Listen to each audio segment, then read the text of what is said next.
Bonsoir à tous, bienvenue dans votre magazine, c'est votre emploi comme chaque mercredi, on est ensemble et ce soir on s'intéresse à un métier essentiel, les aides à domicile, d'autant plus essentiel que dans 10 ans, la France comptera 21 millions de personnes de plus de 60 ans, 3 millions de plus qu'aujourd'hui, le grand défi donc recruter, le recrutement. Et pour en parler avec nous, notre invitée Véronique Plichon, directrice du campus des métiers et des qualifications autonomie, longévité, santé dans la région. Bonsoir. Bonsoir.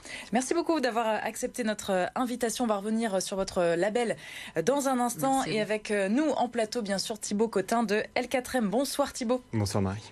Et on poursuit, on commence même avec quelques chiffres nous concernant ici dans la région.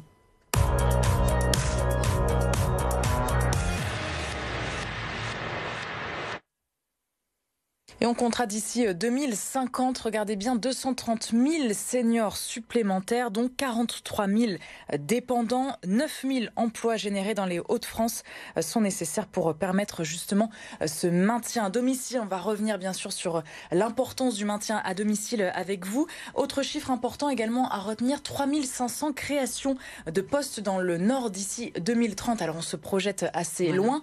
3 500, c'est assez énorme comme chiffre. Oui. C'est énorme. La population vieillit. La population des régions Hauts-de-France était une population jeune, mais elle vieillit comme toute la population française. C'est une tendance nationale qui se confirme chez nous aussi. Chez nous aussi, malgré la jeunesse de notre région au départ. Et nous allons recruter énormément de métiers d'aide à domicile et de métiers dans le secteur de la silver economy en général. Et la crise sanitaire a mis en lumière justement l'importance de ces métiers, puisque les personnes âgées à la maison, bien sûr, ne pouvaient pas sortir. Vous l'avez remarqué, vous aussi ? Oui. On l'a remarqué, la médiatisation de la crise et la mise en lumière de ces besoins d'accompagner les personnes à domicile, c'est retranscrit chez nous, par exemple, dans le recrutement. Rien que sur le BTS de Valentine Labbé, on avait un BTS qui est dans le secteur économique et social, et on avait 7 apprentis étudiants l'année dernière, on en a 13 cette année, donc ce sont des chiffres qui ne mentent pas quand ça double.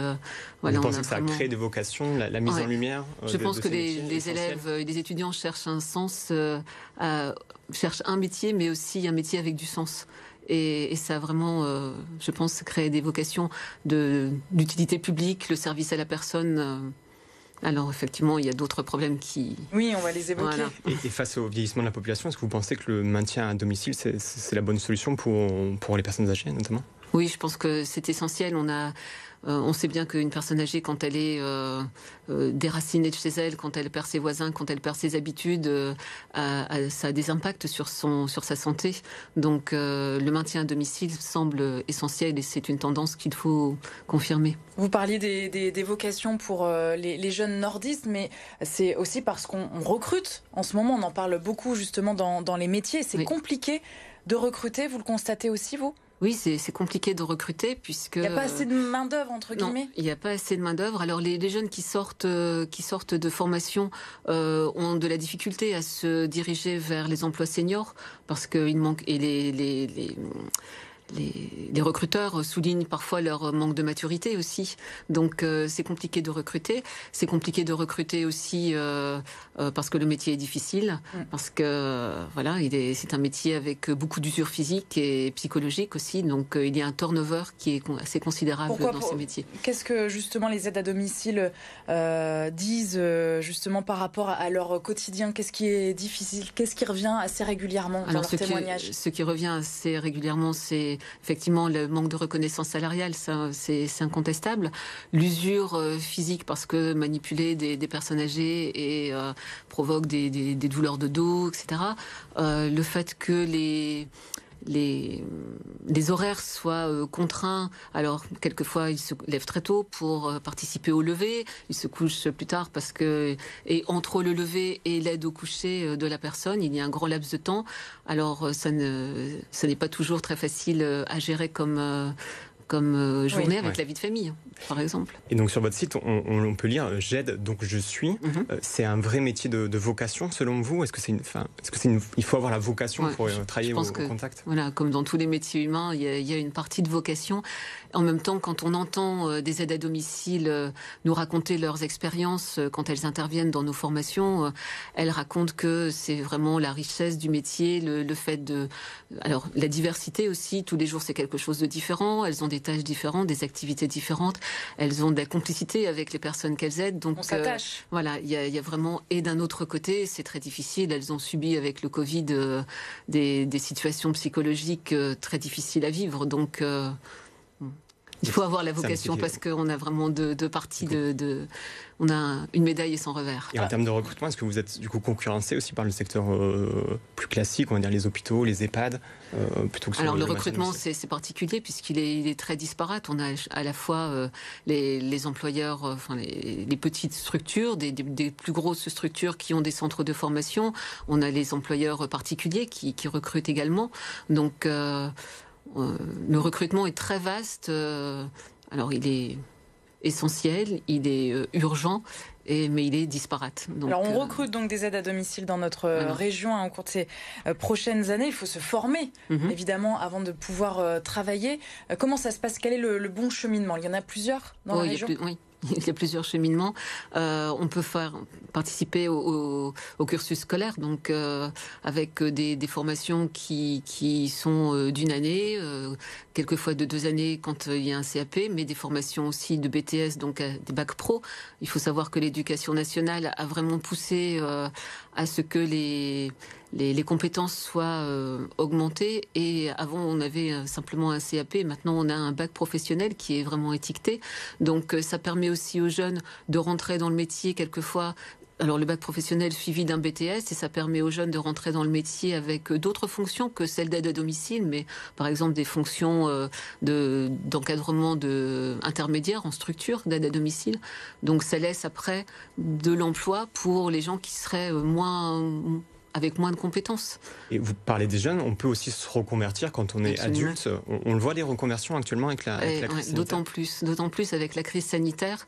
J'en parlais ce matin avec une dame qui travaille au département et qui me disait que on a énormément de publics masculins qui deviennent, qui rejoignent ces secteurs, alors que c'était un secteur qui est vraiment très féminisé. Et le public masculin vient de tous les secteurs d'activité, que ce soit...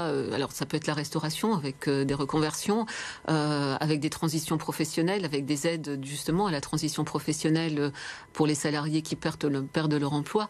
Donc c'est vraiment... Oui, c'est un chemin vers le retour à l'emploi pour ceux justement qui avaient décroché. Et ce retour à l'emploi, il peut être vraiment le démarrage d'un nouveau cursus, parce que quand on est aide à domicile, après, on peut avoir des passerelles pour devenir aide-soignant ou pour devenir infirmier même. Donc là, effectivement, on a des diplômes d'État et des formations certifiantes qui doivent être faites, mais on a vraiment ce cheminement-là. On avait reçu dernièrement dans une formation un commercial qui avait subi un grave accident de voiture, qui avait été dans un centre de rééducation et qui, à l'issue d'avoir recouvert la santé, est devenu lui-même aide-soignant. Pour donner du sens à sa vie. Et il nous disait que tous les matins, il savait pourquoi il se levait, et alors que quand il était commercial, c'était... Voilà. Vous parliez du BTS, mais il y a aussi des formations plus courtes, justement, pour ces gens qui retrouvent l'emploi assez rapidement. On peut être formé sur le tas ou être opérationnel assez vite. Oui, la région recrute maintenant. Alors, il y a eu des plans qui ont été lancés par l'État, et la région va recruter des nouveaux professionnels en se basant sur les compétences qu'ils ont déjà acquis précédemment, donc peu importe l'âge et peu importe le public, et va les former une fois qu'ils seront en action. Alors bien sûr, ces professionnels, il y a quand même un garde-fou, ils ne vont pas intervenir sur des publics fragiles de moins de 3 ans ou de plus de 60 ans, mais ils seront dans la boucle et pourront ensuite progresser et profiter de formations complémentaires en petits modules, même à distance. Ou en binôme aussi, peut-être.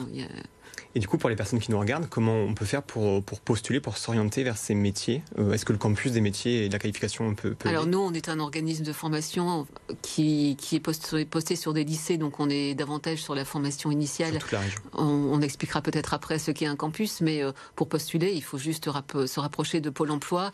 Il y a le département qui a une plateforme qui est de recrutement des services à domicile et des services d'aide et d'accompagnement à domicile.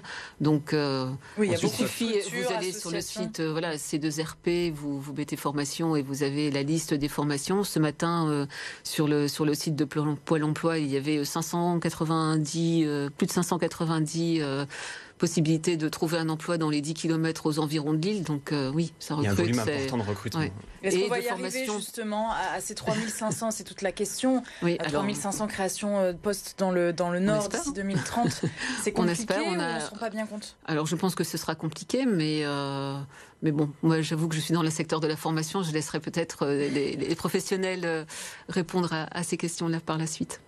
Merci beaucoup, Véronique Plichon, directrice donc, du campus des métiers et des qualifications autonomie, longévité, santé. C'est un label national, c'est ça, on le rappelle? Voilà, c'est un label national, mais en région, il y a plusieurs campus. Et nous, notre campus, c'est vraiment, le but, c'est de faire de l'attractivité des métiers, de l'orientation et de la mise en relation des publics et de l'éducation nationale et des collaborateurs privés. Merci beaucoup en tout cas pour votre expertise. Thibaut, à la semaine prochaine. À la semaine prochaine. Pour un nouveau numéro de C'est votre santé. Nous, bien sûr, on se retrouve de C'est votre emploi. On se retrouve justement demain, jeudi, pour parler santé avec un autre invité. Et nous allons parler de notre deuxième cerveau, oui, l'intestin.